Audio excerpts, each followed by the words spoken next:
Hi ಸ್ನೇಹಿತರೆ, ಎಲ್ಲರಿಗೂ ನಮಸ್ಕಾರ. Welcome back to Jaya's kitchen Kannada. ಸ್ನೇಹಿತರೆ, ಇವತ್ತು ನಾನು ಮಾಡ್ತಾ ಇರೋಂಥ ರೆಸಿಪಿ ಬಂದು ಕಡಲೆಬೇಳೆ ಉದ್ದಿನಬೇಳೆ ಚಟ್ನಿ. ತುಂಬಾ ಅನ್ನಕ್ಕೆ ತುಂಬಾ ಚೆನ್ನಾಗಿರುತ್ತೆ. ನೀವು ನಿಮ್ಮ ಮನೆಯಲ್ಲಿ ಒಂದ್ಸತಿ ಟ್ರೈ ಮಾಡಿ ಯಾವ ತರ ಬಂತು ಅಂತ ಕಮೆಂಟ್ ಮಾಡಿ.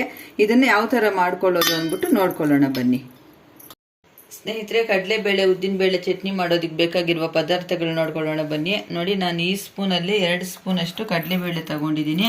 1 ಸ್ಪೂನ್ ಅಷ್ಟು ಉದ್ದಿನಬೇಳೆ ತಗೊಬೇಕು. 2 ಸ್ಪೂನು ಕಡಲೆಬೇಳೆ ತಗೊಂಡ್ರೆ 1 ಸ್ಪೂನ್ ಉದ್ದಿನಬೇಳೆ ಮತ್ತೆ ಸ್ವಲ್ಪ ರುಚಿಗೆ ತಕ್ಕಷ್ಟು ಉಪ್ಪು, ಒಂದು ಸ್ವಲ್ಪ ಬೆಲ್ಲ ತಗೊಬೇಕು, ಸ್ವಲ್ಪ ಹುಣಸೆ ಹಣ್ಣು, ಇಷ್ಟು ಹುಣಸೆ ಹಣ್ಣು ತಗೊಂಡ್ರೆ ಸಾಕು. 1 ಬೆಳ್ಳುಳ್ಳಿನ ಈ ಥರ ಬಿಡಿಸಿ ಇಟ್ಕೊಂಡಿದ್ದೀನಿ. ಸ್ವಲ್ಪ ಕರಿಬೇವು, 4 ಒಣಮೆಣಸಿನ್ಕಾಯಿ ತಗೊಂಡಿದ್ದೀನಿ, ಬೆಳಗ್ಗೆ ಮೆಣಸಿನ್ಕಾಯಿ 4, ಚಿಕ್ಕ ಗುಂಟೂರು ಮೆಣಸಿನ್ಕಾಯಿ 2. ಇದನ್ನೆಲ್ಲ ಸೇರಿಸಿ ಯಾವ ಥರ ಫ್ರೈ ಮಾಡ್ಕೊಳ್ಳೋದು ಅಂತ ನೋಡ್ಕೊಳ್ಳೋಣ ಬನ್ನಿ.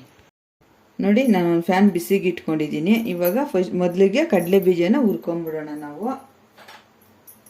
ನೋಡಿ, 2 ಕಪ್ ಕಡಲೆ ಬೀಜ ತಗೊಂಡ್ರೆ 1 ಕಪ್ ಉದ್ದಿನಬೇಳೆ ಥರ ಹುರ್ಕೊಳ್ಳೋಣ. ಕಡಿಮೆ ಉರಿಯಲ್ಲಿ ಹುರ್ಕೊಳ್ಳೋಣ.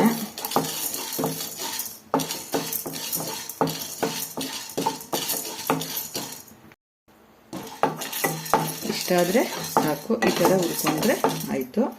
ಇವಾಗ ಒಂದು ಪ್ಲೇಟಿಗೆ ಟ್ರಾನ್ಸ್ಫರ್ ಮಾಡ್ಕೊಂಬಿಡೋಣ. ಇವಾಗ ಉದ್ದಿನಬೇಳೆ ಹುರ್ಕೊಳ್ಳೋಣ.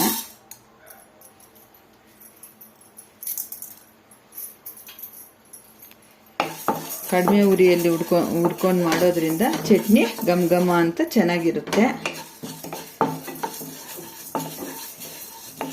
ಈ ಚಟ್ನಿನೂ ಅಷ್ಟೇ, ನಾವು ಒಂದು ವಾರ ಇಟ್ಕೊಂಡು ತಿನ್ಬೋದು.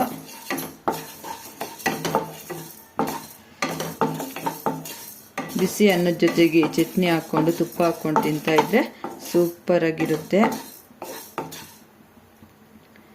ಈ ಥರ ಕೆಂಪಗೆ ಹುರ್ಕೊಳ್ಳೋಣ.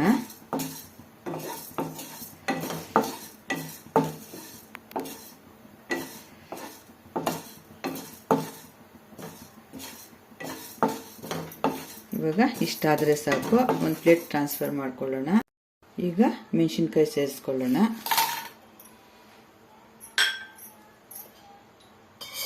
ಒಂಚೂರು ಆಯಿಲು,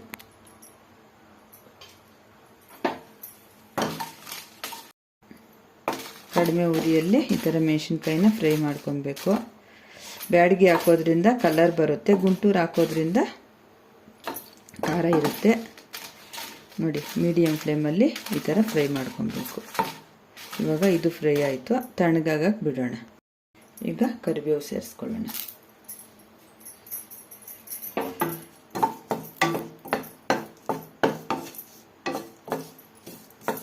ಕರಿಬೇವನ್ನು ಚೆನ್ನಾಗಿ ರೋಸ್ಟ್ ಮಾಡ್ಕೊಳ್ಳೋಣ.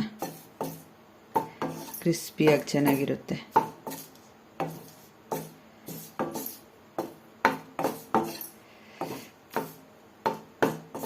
ಇಷ್ಟಾದರೆ ಸಾಕು, ತಣ್ಣಗಾಗಕ್ಕೆ ಬಿಡೋಣ. ಆಮೇಲೆ ಮಿಕ್ಸಿಗೆ ಯಾವ ಥರ ಮಾಡ್ಕೊಳ್ಳೋದು ಅಂತ ನೋಡ್ಕೊಳ್ಳೋಣ. ಇವಾಗ ನೋಡಿ, ಎಲ್ಲ ತಣ್ಣಗಾಗಿದೆ. ಒಂದೊಂದೇ ಜಾರ್ಗೆ ಸೇರಿಸ್ಕೊಳ್ಳೋಣ. ಈ ಥರ ಮೆಣಸಿನ್ಕಾಯಿನ ಮುರಿದ್ಬಿಟ್ಟು ಸೇರಿಸ್ಕೊಳ್ಳೋಣ. ಚೆನ್ನಾಗಿ ಪುಡಿ ಆಗುತ್ತೆ.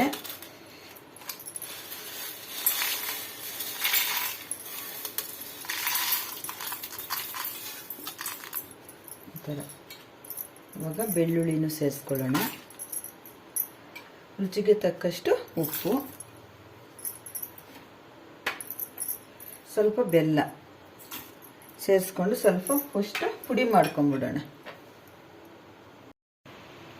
ಈಗ ಹುಣಸೆ ಹಣ್ಣು ಸೇರಿಸ್ಕೊಳ್ಳೋಣ.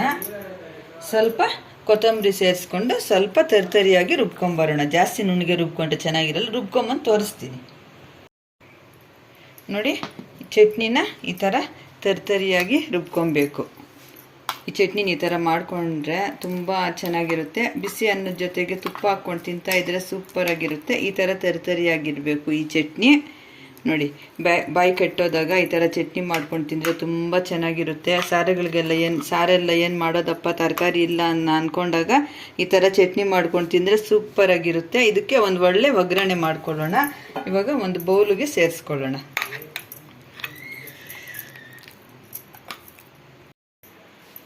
ನೋಡಿ, ಈ ಥರ ತರಿತರಿಯಾಗಿ ರುಬ್ಕೊಬೇಕು. ಇವಾಗ ಇದಕ್ಕೊಂದು ಒಳ್ಳೆ ಒಗ್ಗರಣೆ ಮಾಡ್ಕೊಳ್ಳೋಣ.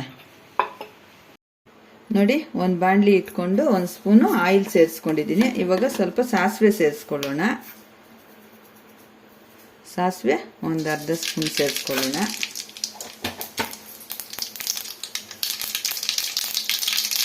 ಸ್ವಲ್ಪ ಕಡಲೆಬೇಳೆ ಉದ್ದಿನಬೇಳೆನೂ ಸೇರಿಸ್ಕೊಳ್ಳೋಣ. ಸೇರಿಸ್ಕೊಂಡು ಸ್ವಲ್ಪ ಫ್ರೈ ಮಾಡ್ಕೊಳ್ಳೋಣ. ಈ ಥರ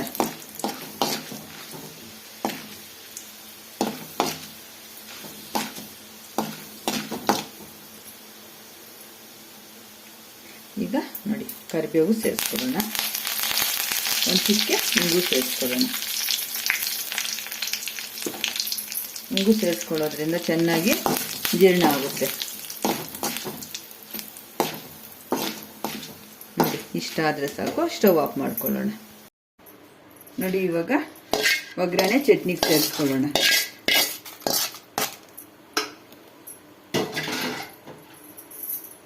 ಥರ ಸೇರಿಸ್ಕೊಂಡು ಥರ ಚೆನ್ನಾಗಿ ಮಿಕ್ಸ್ ಮಾಡ್ಕೊಳ್ಳೋಣ. ಇಷ್ಟೇ, ಬಿಸಿ ಬಿಸಿ ಅನ್ನಕ್ಕೆ ಸೂಪರ್ ಆಗಿರೋ ಚಟ್ನಿ ರೆಡಿ ಆಯಿತು. ಬಿಸಿ ಬಿಸಿ ಕಡಲೆಬೇಳೆ ಉದ್ದಿನಬೇಳೆ ಚಟ್ನಿ ರೆಡಿ ಆಗಿದೆ. ವಿಡಿಯೋ ಇಷ್ಟವಾದಲ್ಲಿ ಲೈಕ್ ಮಾಡಿ, ಶೇರ್ ಮಾಡಿ, ಕಮೆಂಟ್ ಮಾಡಿ. ಹಾಗೆ ನಮ್ಮ ಚಾನಲ್ನ ಸಬ್ಸ್ಕ್ರೈಬ್ ಮಾಡಿಕೊಂಡು ಕೊನೆ ತನಕ ಸ್ಕಿಪ್ ಮಾಡಿದಿರೋ ವಿಡಿಯೋ ನೋಡಿ ತುಂಬ ಧನ್ಯವಾದಗಳು.